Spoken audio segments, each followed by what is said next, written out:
To talk about a milestone week in this presidential campaign, we're joined by Ben LaBolt, a senior advisor to the Obama campaign, who's with us from Chicago. Ben, thanks for being with us.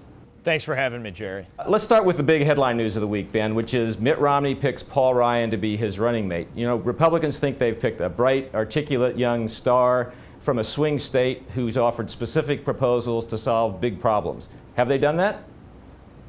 Well, we think this crystallized the choice that was already out there, Jerry, between building the economy from the top down by rewarding millionaires and billionaires with $5 trillion in tax cuts, but that's paid for on the backs of seniors and the middle class. This has gotten certainly your editorial board excited, but I think it's a bad ticket for middle class families across the country who the essential question for which in this election is who's going to restore economic security for the middle class. And to create those good paying, sustainable middle class jobs of the future, we need to be making investments in things like education and research and development and infrastructure.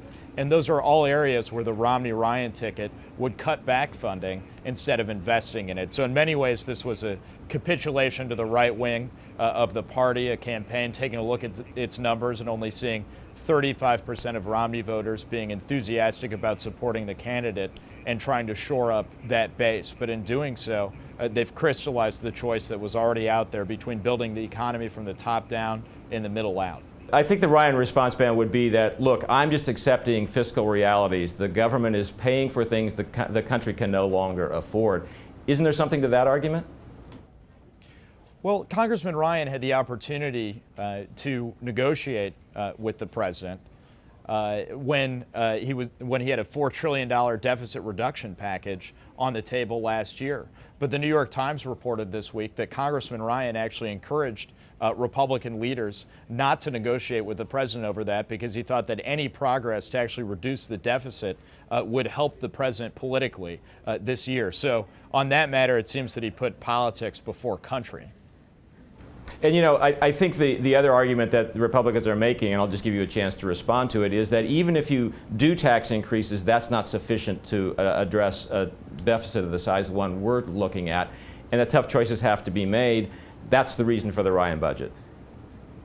Well, I would agree with the argument that revenue is not enough. Every bipartisan debt commission that has looked at this has said that you need a combination of two things, tough spending cuts and revenue. The president has signed $2 trillion worth of deficit reduction into law, but those commissions also said that you need revenue.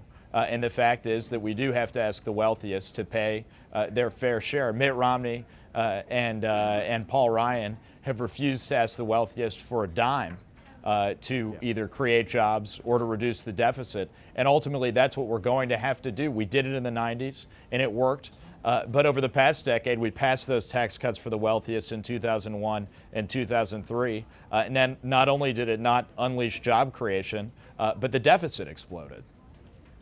You know, the other issue, Ben, as you know better than I, that's really been surfaced here, and I referred to it at the top, is Medicare. You know, the Paul Ryan vision is that Medicare would be translated eventually into a premium support program away from a government program that provides the insurance.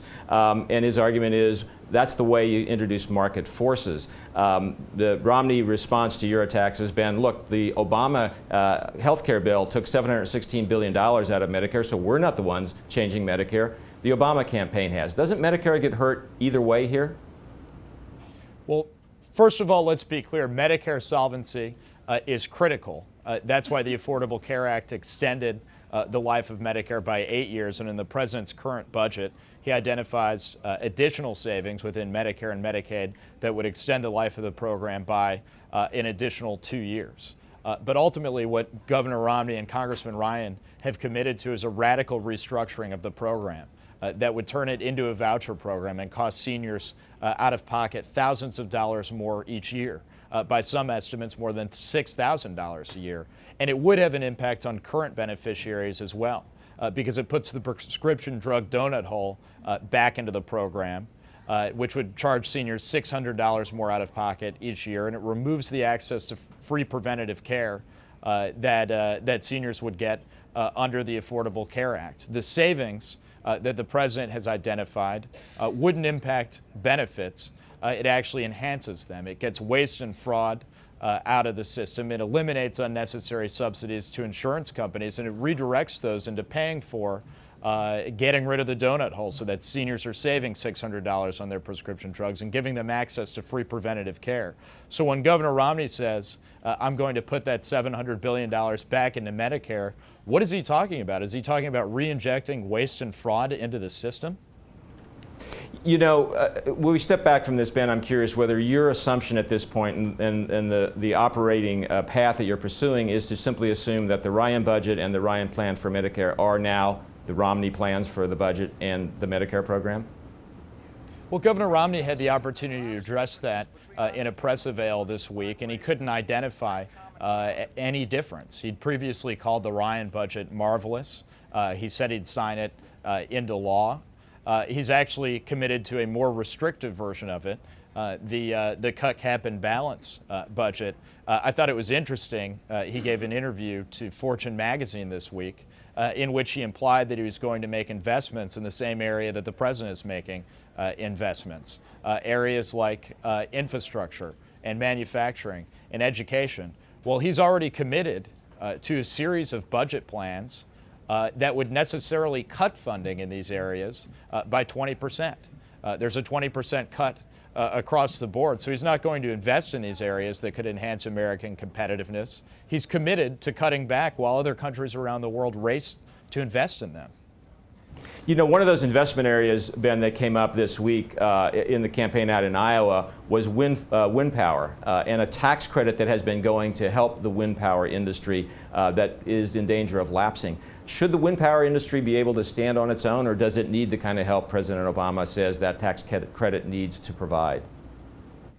Well, you know, Governor Romney and Congressman Ryan like to talk about not picking winners and losers, but their budget plan maintains billions of dollars in taxpayer subsidies for oil companies.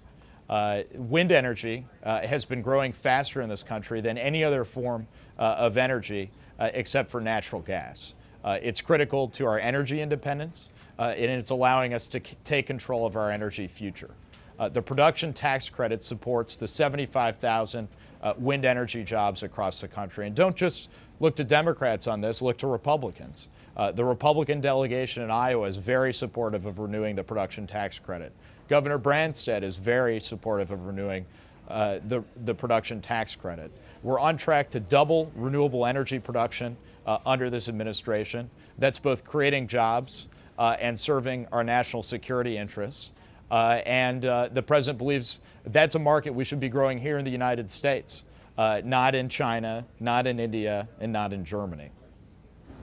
Ben, let me just ask you finally this. You know, another issue that's come up this week has been the tone of the campaign. I think it's fair to say a lot of observers are struck by how negative the campaign is. And this week, Governor Romney himself made that an issue. He said the other night, Mr. President, take your campaign of division and anger and hate back to Chicago and let's get about rebuilding and reuniting America. Do you think there's something that either side or both sides can do to lift the tone of this debate over the next 2.5 months?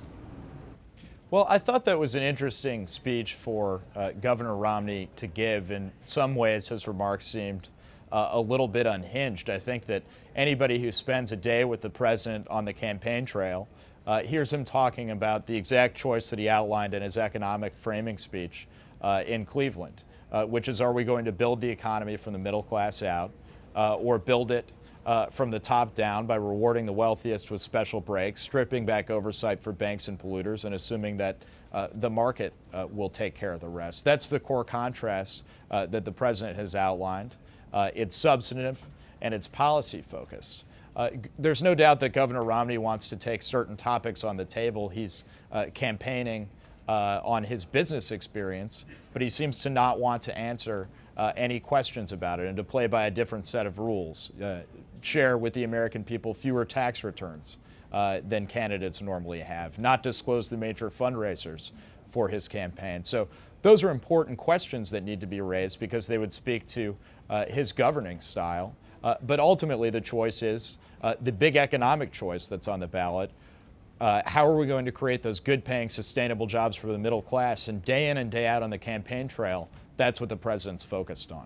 You know, it is interesting. Both sides seem to have agreed on that last point you just made, Ben, that one of the things the Ryan pick did was crystallize what everybody knows and has been saying is a big choice in this campaign.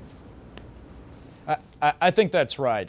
Look, before Governor Romney picked Congressman Ryan, he had outlined very few specifics. His economic plans were basically we should repeal Wall Street reform and let Wall Street write its own rules again, and we should extend and expand these $5 trillion tax cuts for the wealthiest, but he wasn't going to explain how he was going to pay for them.